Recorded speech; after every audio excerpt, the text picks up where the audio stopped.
Assalamualaikum warahmatullahi wabarakatuh. Om Swastiastu, Namo Buddhaya, salam kebajikan.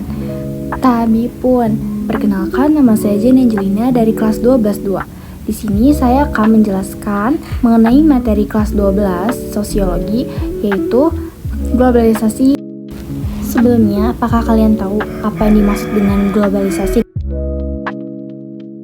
Di zaman sekarang ini semua serba mudah. Hal-hal yang jauh terasa lebih dekat, mudah dan cepat untuk dilakukan. Mulai dari belanja, belajar, hingga video call sama saudara di luar kota, dan masih banyak lagi. Itu semua karena teknologi. Globalisasi adalah suatu proses perubahan sosial yang menyebabkan seseorang atau sekelompok orang atau suatu negara saling dihubungkan dan saling membutuhkan dengan masyarakat atau negara lain akibat kemajuan teknologi komunikasi di seluruh penjuru dunia.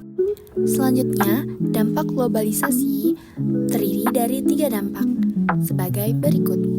Yang pertama yaitu gegar budaya atau culture shock. Jadi yang dimaksud dengan gegar budaya atau cultural shock adalah suatu kondisi ketika terjadi guncangan jiwa atau mental seseorang atau sekelompok orang akibat belum adanya kesanggupan atau kesiapan menerima unsur-unsur kebudayaan asing yang berbeda jauh dengan kebudayaannya.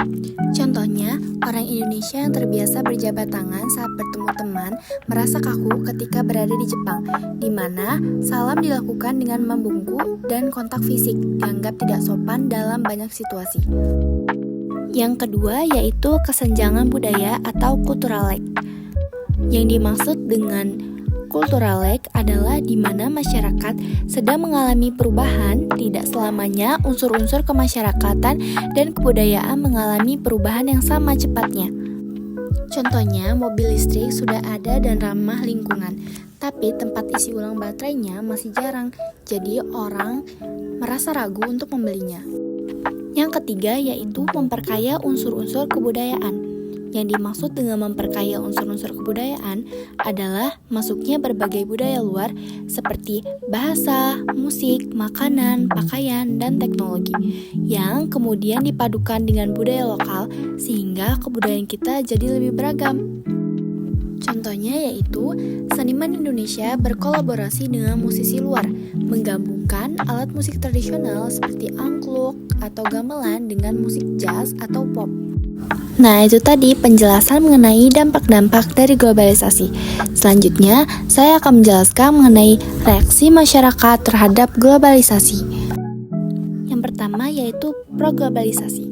Yang dimaksud dengan pro-globalisasi adalah kelompok yang mendukung globalisasi dan meyakini bahwa globalisasi dapat mendorong peningkatan kesejahteraan dan kemakmuran perekonomian dunia.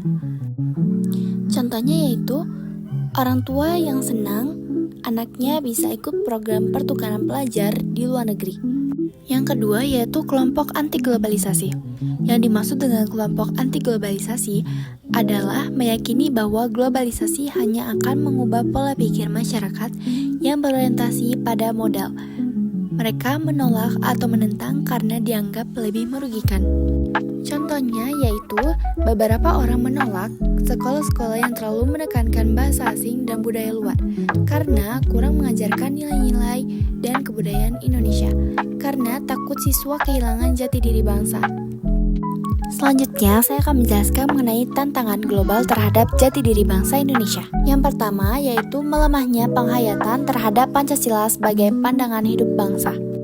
Yang kedua yaitu pemakaian bahasa Indonesia.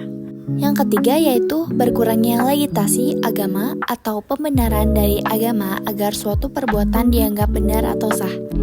Yang keempat yaitu dekadensi moral atau penurunan moral dalam masyarakat. Yang kelima yaitu perubahan pola perilaku dalam pergaulan, mencerminkan sikap terbuka, serta mampu menyatukan perbedaan dalam keberagaman untuk tetap menjaga persatuan bangsa. Jadi, kesimpulannya adalah globalisasi memberikan banyak dampak positif dan negatif bagi kehidupan manusia.